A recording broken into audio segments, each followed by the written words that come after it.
Jesus Christ, our Lord, our Savior, we praise you, we thank you. Amen. I will be reading in Tagalog, but English translations or the English version, the contemporary English version will also be projected on one of the screens. Unang Tesalonica 5:23 mula sa ang bagong magandang balita, Biblia. Naway panatilihin niyang walang kapintasan ang buo ninyong katauhan, ang espiritu, kaluluwa, at katawan, hanggang sa pagparito ng ating Panginoong Hesukristo. May ibang mensahe ang verse na ito, subalit binanggit ang tatlong katangian ng ating katauhan.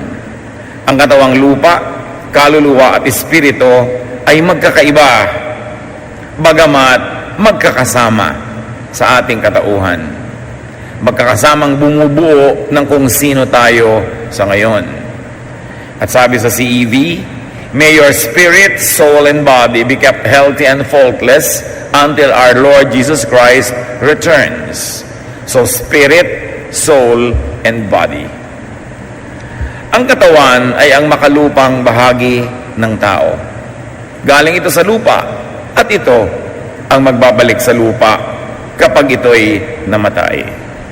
Mangangaral 12:7 tungkol sa kamatayan, alalahanin mo siya bago manumbalik sa alabok ang ating katawang lupa, at ang ating hininga ay magbalik sa Diyos na may bigay nito.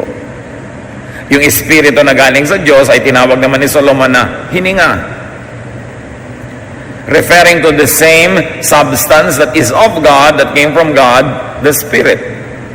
Kaya hindi po tama kung minsan sabihin nyo, ay namatay na pala si Corazon, namatay na pala si Delphine. Ang dapat sabihin, namatay na pala ang katawan ni Corazon, ang katawan ni Delphine, dahil yun lang naman yung namamatay. Ang kaluluwa ay ang pag-iisip, kaalaman, kamalayan. Ito ang pagkatao, ang personalidad na ayon at nagmumula sa isip o sa utak.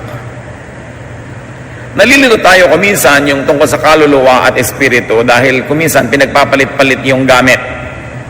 Pero kung ating bibigyan ng technical na definition, katawan is body, soul is kaluluwa, at spirit yung espiritu. Yung kaluluwa, yung pagkatao, yung damdamin, yung mga paniniwala, mga inaasam sa buhay, yung mga ugali, na lahat yan brain-based. Nakabase sa ating alam at hindi alam, nakabase sa ating mga karanasan, lalo na nung karanasan nung bata pa tayo na makaukit ng malalim sa ating pagkatao. That is the soul. It is the emotion, the personality, and that too apparently dies with the body, and what is left for eternity is the spirit. The spirit that is from God and should return to God. Roma 12:2, mag-iba kayo sa pamamagitan ng pagbabago ng inyong pag-iisip upang maunawaan ninyo ang kalooban ng Diyos, kung ano ang mabuti, kalugod-lugod, at ganap na kalooban niya. So ang pag-iiba dito, ano yung iniiba? Yung personality, yung soul, which is based on the mind, on the thought. Kaya sabi, mag-iba kayo ng pag-iisip. Pag iniba nyo ang inyong pag-iisip, ang paraan ng inyong pag-iisip, may iba rin ang inyong kaluluwa, ang inyong personalidad, ang inyong kakanyahan o identity. So merong katawan, merong kaluluwa or personality, at merong espiritu. Ang espiritu ay sa may likha at galing sa may likha. Kaya ang sabi sa Genesis 2:7, pagkatapos ginawa ng Panginoong Yahweh ang tao mula sa alabok at hiningahan niya yon sa ilong at nagkaroon ito ng buhay. Yung binabanggit ni Solomon na eto yung tao, merong espiritong babalik sa Diyos at merong katawang babalik sa lupa. Yun ang bumabalik sa Diyos, ang espiritu. O pwede nating tawagin siya ang bumabalik sa Diyos, yung espiritu, pagkamatay ng katawan. Job 33:4, ang espiritu ng Diyos ay gumawa sa akin buhay na taglay ko ay sa makapangyarihang Diyos nanggaling. So ang espiritu ng tao ang talagang nakikipag-ugnayan sa Diyos, hindi ang isip lamang. Kung dadaanin sa isip o sa kaluluwa, sa personalidad, sa knowledge, sa kaalaman, kung dadaanin lang doon, hindi malulubos, hindi magiging ganap ang ugnayan at pag-unawa sa Diyos. At yan ang ugat ng lahat ng pagdududa tungkol sa Diyos. Yan ang ugat ng lahat ng pagtatalo ng mga theologians at ng mga relihiyon, ng mga nag-aral at di nag-aral, dahil nakikipag-ugnayan lang sila sa Diyos sa pamamagitan ng isip, ng utak, ng brain, ng thought, ng personality, ng kaluluwa. Ang tunay na pakikipag-ugnayan sa Diyos ay magagawa lang sa pamamagitan ng Espiritu. So katawan, kaluluwa, Espiritu. Body, mind, spirit. Or body, soul, spirit. It is through the Spirit that we can have a genuine connection with God. We can partially connect with God through the mind, through the brain, through the thought, the intellect, through knowledge. But that will never be enough. At yan ang topic ng ating mensahe mamaya, pangalawang worship service. Roma 8:26. Gayon din naman, tinutulungan tayo ng Espiritu sa ating kahinaan. Hindi tayo marunong manalangin ng wasto. Kaya't ang Espiritu ang dumaraing para sa atin sa paraang di natin kayang sambitin. Napakalinaw dito sa Romans 8:26, yung role ng mind at yung role ng spirit. Yung role ng soul at yung role ng spirit. Sabi, kung sa dunong lang daraanin, kung sa thought, sa mind, sa intellect, hindi kayo makakapagdasal ng totoo.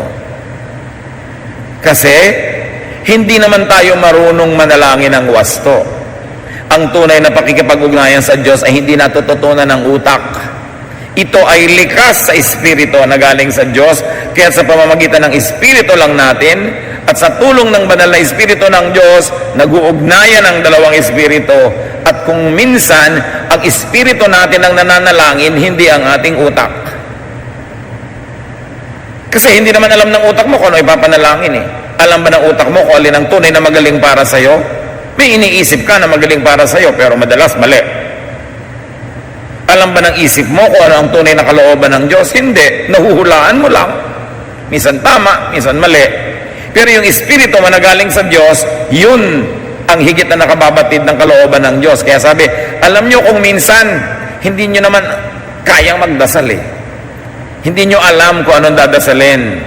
At tinutulungan kayo ng Espiritu ng Diyos, nakikipag-ugnayan sa Espiritong nakatahan sa inyo, para yung dalawang Espiritu na lang nag-uusap, nagdadalanginan para sa inyo dahil limitado ang inyong utak. So magkakaiba yung ministry ng utak ng Espiritu. Ang Espiritu na mula sa Diyos ang ipinahihiram at tumatahan sa tao. At yun ang daan natin pabalik sa Diyos. Hindi yung katawan, hindi yung kaluluwa o yung utak o yung mind o yung intellect. Unang Korinto 3:16, hindi ba ninyo alam na kayo'y templo ng Diyos at naninirahan sa inyo ang Kanyang Espiritu?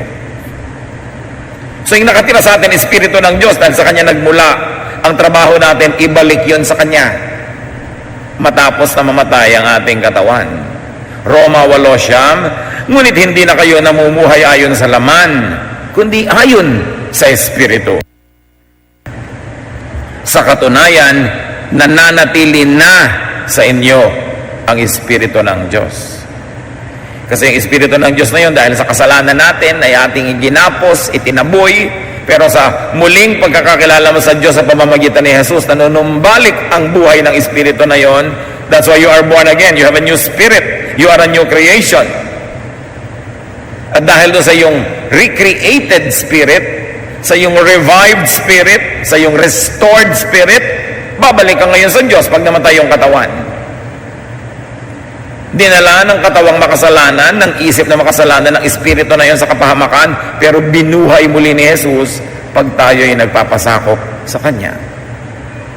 Kaya lumalaya ang espiritu mula sa katawan sa oras ng kamatayan. Ang espiritu ang umuuwi sa Diyos sa oras ng kamatayan. Hindi ang katawan, maiiwan yon. Hindi rin ang kaluluwa o ang personality o ang thought or ang intellect. Hindi yon lalampas sa salaan ng langit. Ang papasok lang ay ang espiritu. Mangangaral, 12:7, ulitin natin, alalahanin mo siya bago manumbalik sa alabok ang ating katawang lupa at ang ating hininga ay magbalik sa Diyos na may bigay nito. Kaya ang buhay dito sa lupa, sa katawang lupa, ay marapat na magugol sa pag-alala sa Kanya, sa Diyos. Sabi, alalahanin niyo ang Diyos bago kayo mamatay. Kailangan mangyari yun.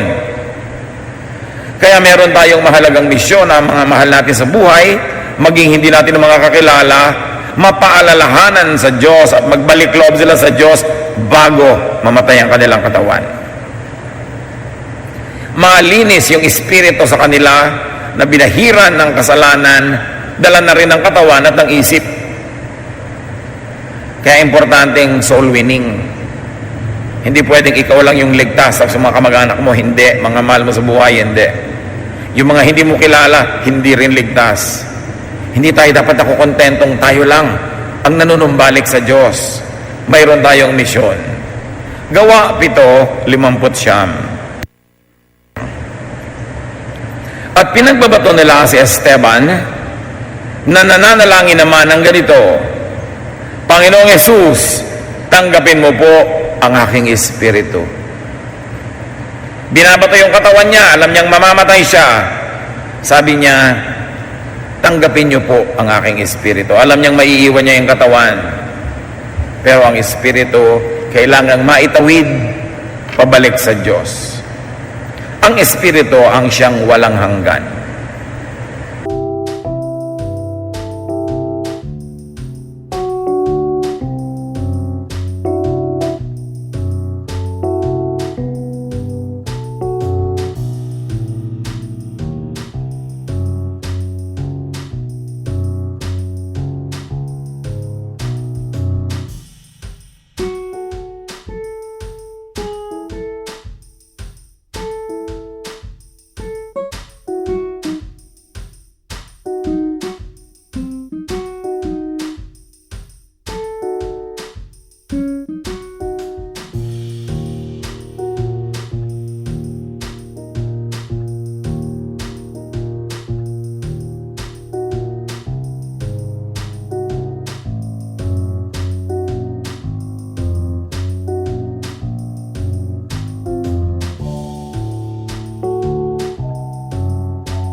Mateo 4:4, ngunit sumagot si Jesus, nasusulat, ang tao'y hindi lamang sa tinapay nabubuhay, kundi sa bawat salitang nagmumula sa bibig ng Diyos. Hindi minamaliit o hindi binabaliwala ng Panginoong Jesus ang tinapay o bigas o anumang pagkain ng katawan, pero sinasabi niya, huwag lang katawan ninyo ang pakainin ninyo. Meron pa kayong kaluluwa o utak o isip na dapat ding pakainin ng mga ideya, ng mga magaganda at makadiyos na isipin. At meron kayong espiritu na dapat pakainin ng pagkaing espiritual. Marami sa atin nagsisikap na magkaroon ng balanced meal, balanced diet. Pero balance lang sa physical meal.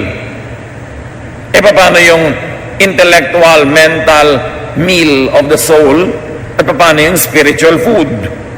Kasi sabi, nagsisikap kayong kumain ng pagkain para sa inyong katawang lupa. Mabuti.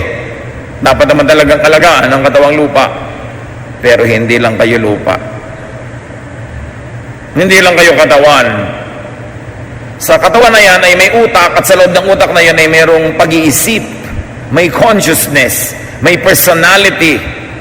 At sa inyong kabuuan ay nananahan yung Espiritu ng Diyos na dapat ding alagaan, pansinin sa makatuwid ay yun nga ang pinakadapat alagaan dahil yun ang walang hanggan.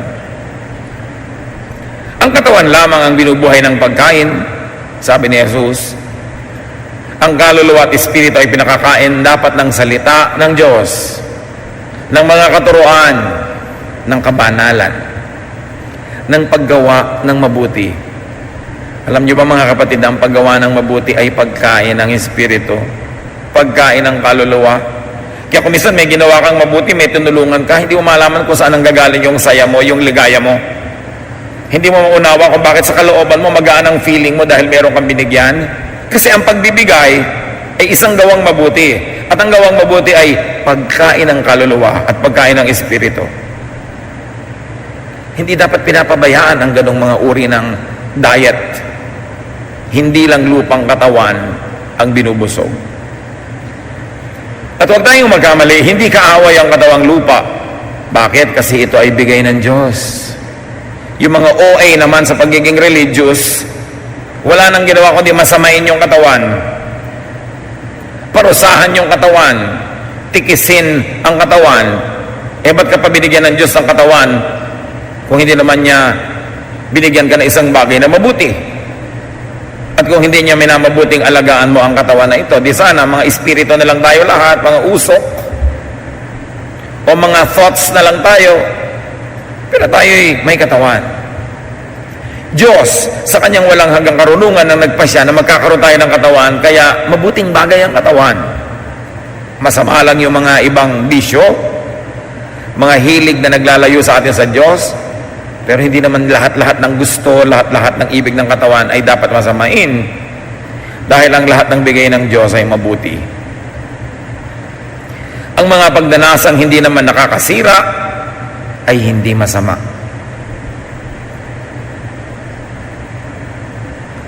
Katanggap-tanggap ang mga pagdanasa na kasama lang sa pagiging tao. Hindi lahat ng mga pagnanasang minamasama ng relihiyon o ng mga relihiyoso ay masama na nga. Dapat kayo ang magpasya sa inyong personal na buhay kung alin sa mga desires nyo ang talagang nakakasama sa inyo at hindi yung hindi naman. Nobody can decide that for you. Kailangan kayo magpasya nun. It's a personal issue. Mangangaral 8:15. Sa karunungan ni Solomon, sabi niya, kaya para sa akin, ang tao ay dapat magpakasaya sa buhay. Walang pinakamabuti kundi kumain, uminom, at magsaya. Ito ay magagawa niya habang siya nabubuhay at nagpapakapagod sa mundong ito. Si Solomon, ang pinakamarunong na tao sa balat ng lupa, ang nagsabi, huwag niyong masamain ang pagkain ng masarap, ang pag-inom ng mabuti, ang pagpapahinga, ang pagsasaya. Regalo yan ng Diyos. Tiyakin niyo lang na sa paghahanap niyo niyan ay hindi nawawalay ang espiritu niyo sa Diyos. Hindi kayo napapasama o hindi kayo nagpapahamak ng kapwa. Meron naman kasi mga tao, sobrang relihiyoso, lahat ng masarap, bawal. Lahat ng enjoyment, hindi pwede. Hindi galing sa Diyos yun. Galing lang yun sa mga relihiyosong pinakitid ang kanilang mundo at pinaliit ang halaga ng maraming bagay na dapat sana ay tinatamasa ng tao. Ang buhay sa lupa ay hindi dapat ituring na problema. Ito ay regalo ng Diyos. Huwag laging tanggihan ang katawan. Ang pagtanggi sa katawan ay hindi laging kabanalan. Ang paghahampas sa katawan at pagpapahirap dito sa ngalan ng Diyos ay hindi kalooban ng Diyos. Ang Panginoong Hesus na ang tumanggap ng lahat ng hampas. Ba't kailangan hampasin mo pa yung sarili? Tularan ang halimbawa ng Panginoong Hesus. Pag may piyesta, kumakain. Pag may kainan, kasama siya. Nakikisaya, nakikihalubilo sa mga tao. Siya ang tunay na halimbawa. Hindi sino mang propeta o sino mang disipulo na ang example ay taliwas sa example ng Panginoong Hesus. Dahil yung mga yon, mga tao lamang, hindi naman sila perfect. Psalm 90, verse 10. Buhay namin umaabot ng 70 taong singkad, minsan na may 80 kung kami malakas. Pinapakita dito na ang buhay ng tao, kung nakabuo ka ng 70 years, that's enough, that's nice, that's a good, complete life. Pero kung malakas ka pa at pinalakas ka ng Diyos, pinalad ka, naging 80 ka pa. Eh kung lampas ka pa ng 80, di ba sobra-sobrang bonus na yon. So dapat hindi ka na mareklamo sa buhay. Bonus na yan eh. Kaya napakahalaga rin na binibigyan natin ng kasiyahan, pahinga, yung mga taong lumampas na sa 70 o 80. Dahil bonus na sa kanila ng Diyos yun, kaya dapat tayo man magpagaan sa buhay nila at hindi magpabigat. Mahalaga na bigyan din ng halaga yung pinahahalagahan ng Diyos. So huwag masamain ang katawan. Huwag laging maniwala na ang lahat ng gusto ng katawan ay masama at dapat supilin. Yun lang nagpapahamak sa iyong espiritu. Pinahalagahan ni Jesus ang katawang lupa. Ang katawan ay kanyang pinakain, pinainom, pinagpahinga, pinagaling. Hinayaan niyang mapabanguhan ang kanyang sariling katawan. Ang mga katawan ng iba ay hinipo niya upang palakasin, buhayin, gamutin. Do not demonize the body. The body is a gift of God, but it must be respected and treated as a temple of the Holy Spirit because it is. Pahalagahan ang katawan. Katawan mo, kapatid, at katawan ng kapwa natin. So kung may mga katulong ka, pagpahingahin mo naman. Kung meron ka mga kasama sa buhay, bigyan mo rin ng ginhawa. May mga nagugutom, pakainin mo rin, hindi ikaw lang. Kasi pahalagahan ng katawan, hindi lang ng sayo, pati rin ng sa ibang tao. Linangin, palakasin ang buong katauhan. Mahalaga na conscious tayo mga kapatid na meron tayong katawan, meron tayong kaluluwa at may espiritu. Lucas 2:52. Patuloy na lumaki si Jesus, katawan. Lumawak kanyang karunungan, isip, kaluluwa, personalidad, at lalong naging kalugod-lugod siya sa Diyos, espiritu, at sa mga tao, pakikipagkapwa. A very balanced growth. And Jesus grew in wisdom and stature, in favor with God and men. So the Lord developed physically, mentally, socially, spiritually. Yun tayo buong buo. Ang tunay na pagiging relihiyoso, pag-aalaga sa lahat ng aspeto ng ating katauhan. So lumaki, lumago, napuspos ang katawan, ang kaisipan, ang pakikipagkapwa-tao at pakikisa sa Diyos ni Jesus. Isang magandang halimbawa sa atin. Samantala, ang kaluluwa at ang espiritu ay marapat ding pakainin tulad ng ating binanggit. Ano po ba ang pagkain ng kaluluwa? Ano ba ang magandang pagkain ng isip? Ano ba ang pagkain ng espiritu?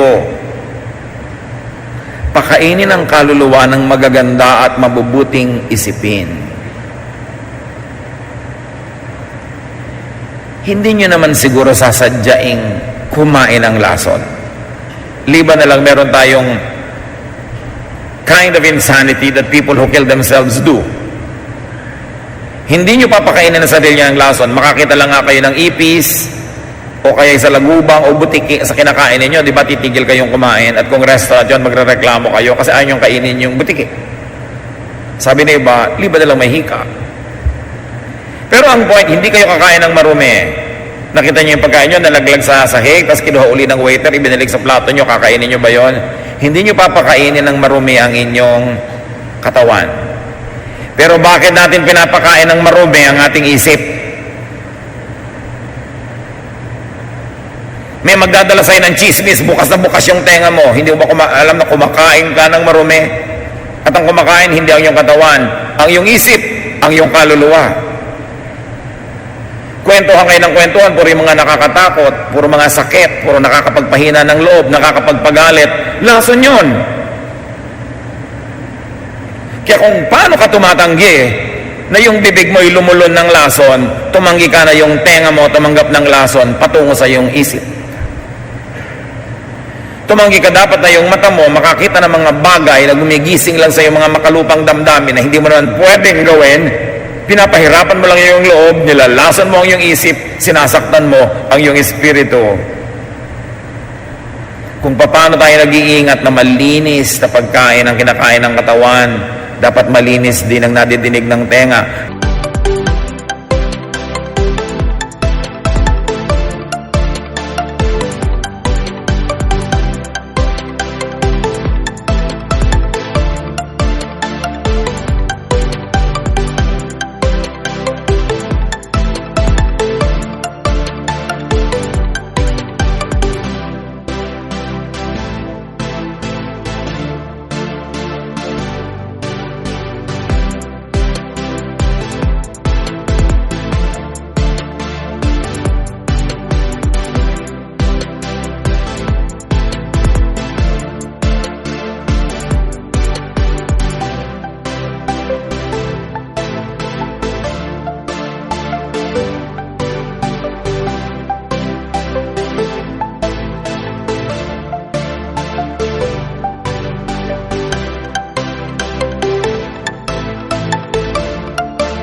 Refuse to continue to hear garbage.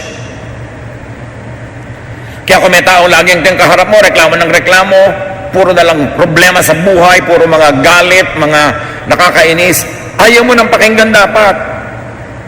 Kasi dapat mo ipagtanggol ang iyong tainga mula sa basurang isinasaksak niya doon. When people come to you, alam mo ba ang huling chismis mo? I refuse to accept garbage. Yung nagpapasira ng ating loob, nagpapahina ng ating pananalig, ba't yung papakinggan, dinalaso ng inyong espiritu? Yung gumugulo sa inyong isip, mga takot at pangamba na kahit isipin nyo naman ang isipin, hindi nyo malulutas, huwag nyo dapat isipin dahil nilalaso nyo ang inyong isip pagka ganon. At pag nalaso na yung isip, pati katawan nyo apektado, hindi na rin kayo makatulog. Malungkot na rin na inyong muka. Tumataas ang presyon ng dugo. At kung diabetic kayo dahil sa stress, tataas ang sugar level. Naaapektuhan ng espiritu ang katawan. Naaapektuhan ng katawan ng espiritu. Naaapektuhan ng emosyon, ng utak, ang espiritu at katawan. Dahil lahat yan ay bahagi ng isang buo nating katauhan. Huwag niyong pakainin ang inyong espiritu at kaluluwa ng galit, ng muhi. Minsan hindi kayo galit sa isang tao nung makausap niya yung kagalit niya. Mamaya galit na rin kayo. Pinakain kayo ng galit. At nagbubunga rin sa buhay niyo yung galit. Manonood ka ng horror, kumakain ka ng horror. Ang bunga noon, natatakot ka ngayon mag-isa sa gabi. Natatakot ka mag-isa sa dilim. May bunga sa iyo dahil kinakain mo. Ano ang dapat pagkain ng kaluluwa? Pag-ibig. Kabutihan, kababaang loob. Gumagawa ka ng mabuti, pinapakain mo ang espiritu mo at kaluluwa ng mabuti. Yun ang mga pagkaing espiritual. Hindi lang laging salita ng Diyos sa Biblia, bagamat yun ang main. Pero yung nagpapatawad ka, pinapakain mo ang iyong espiritu ng mabuti. Tinitikis mo yung mga tao, nagtatanim ka ng galit, kumakain ka ng lason. Kasi lalabas sa ugali mo, sa salita mo at asal, yung galit mo na yun. Garbage in, garbage out. Kung anong kinain, yun ang papasok. Filipos 4:8.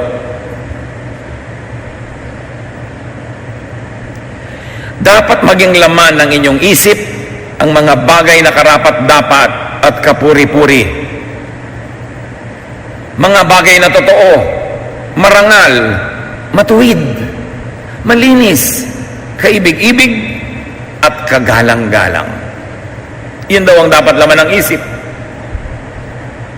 Meron pa magsasabi, bakit mo naman ako hindi pinupuntahan? Bakit mo naman ako hindi dinadalaw? Paano pag dadalawin kita, tatambakan mo lang ako ng reklamo, tatambakan mo lang ako ng galit, ng puot. Ba't naman ako kakain ng laso na gusto mong kainin ko? Ikaw na lang kumain yan kung gusto mo.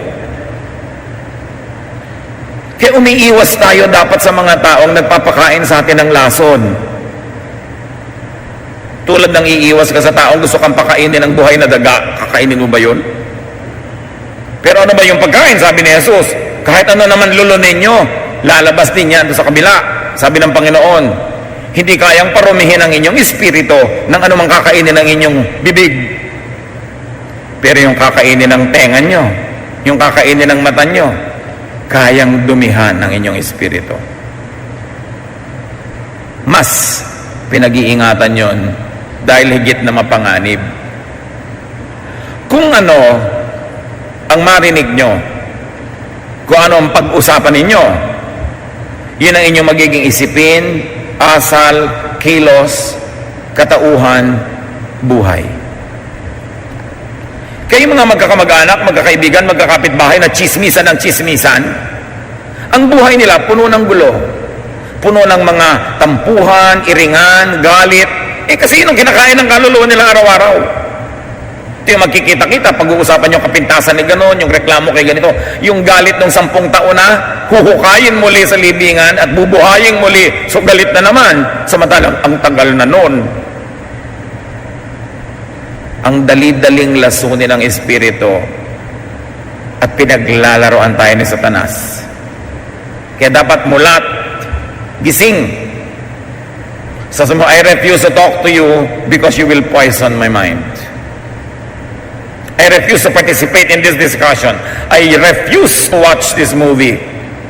I refuse to sing this song. I refuse to join this group because they're forever gossiping. They affect me. They poison me. As much as you protect your stomach, you must protect your brain and your mind, and you must protect your spirit. Dahil hindi ka lupa lang. Ikaw ay kaluluwa at espiritu. Huwag pakainin ang kaluluwa ng kaguluhan at kabagabagan.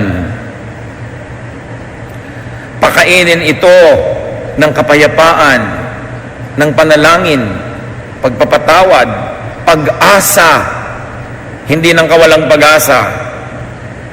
Pakainin ng positive, hindi ng negative. Napipili naman natin yun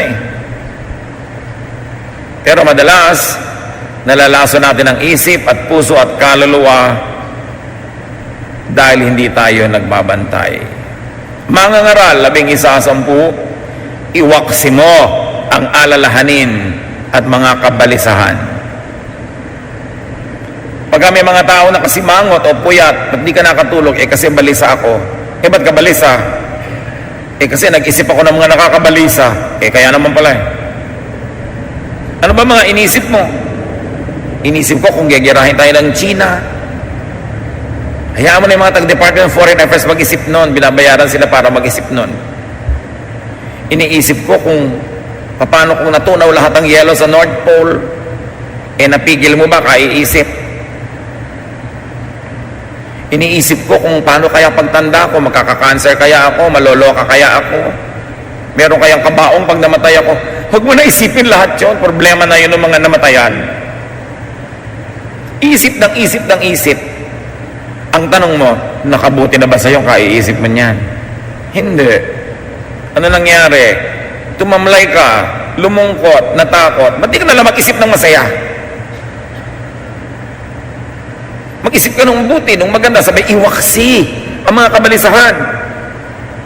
Para pag nakakita kayo ng kamag-anak na mangungutang, dumarating, nagsasara kayo ng pinto, walang tao.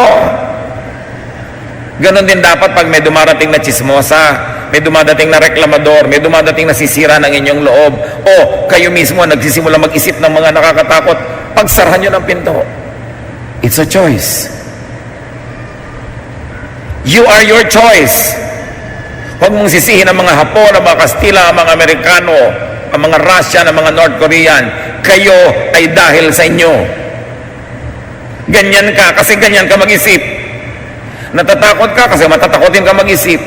Magagalitin ka kasi ginagalit mo ang sarili mo.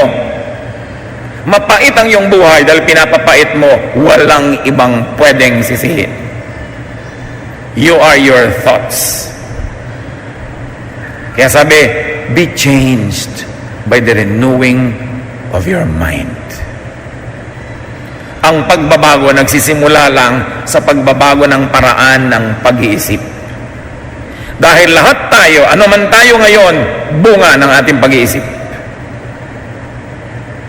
Kaya kailangan maging mapagbantay. Lason sa ating espiritu, katawan at kaluluwa ang mga alalahanin at kabalisahan. Matuto tayo magtiwala sa Diyos. Nagtatalastasan ang katawan, ang kaluluwa at espiritu. Ang sakit ng isa ay iniinda ng lahat. Kaya maging isang ganap at balansing tao, tulad ng kalooban ng Diyos ang tayo ay nilikha. Hindi puro lang katawan, hindi puro lang isip, hindi puro lang espiritu, lahat sama-sama. Kasama yan sa ating katauhan. So alagaan ang katawan, ang kaluluwa at ang espiritu. Huwag saktan at sirain ang kaluluwa sa pamamagitan ng katawan. Huwag saktan ang katawan sa pamamagitan ng kaluluwa. At huwag saktan ang espiritu sa pamamagitan ng katawan at kaluluwa. Hindi ka lupa lamang. Nananahan sa iyo ang espiritu ng Diyos. Isang malaking pribilehiyo at isa ring malaking responsibilidad. Igalang ang sarili. Igalang ang iyong utak, huwag tambakan ng mga lason.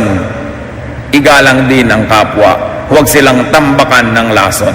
Alam niyo yung mga taong walang galang, pagdating nila sa iyo, pagdapo nila, itatambak nila sa iyo lahat ng problema nila, lahat ng mga iniisip nila, lahat ng galit nila. Wala silang galang sa iyo. Ang linis-linis ng swimming pool mo, hahagisan nila ng basura. Ang linis-linis ng bahay mo, gusto nilang magkalat doon. Yun ang gustong gawin ng mga taong tuwing lalapit sa iyo, may ibinubulong, may sinasabi, may reklamo, may galit. Wala silang galang sa inyo. Sinisira nila kayo. Hindi dapat payagan. Igalang ang sarili, igalang ang kapwa. Live your life. And when you die, die. Because your spirit will go to God. But live your life well. Life is not a problem. It is a gift of God to be enjoyed. Salamat, Panginoon.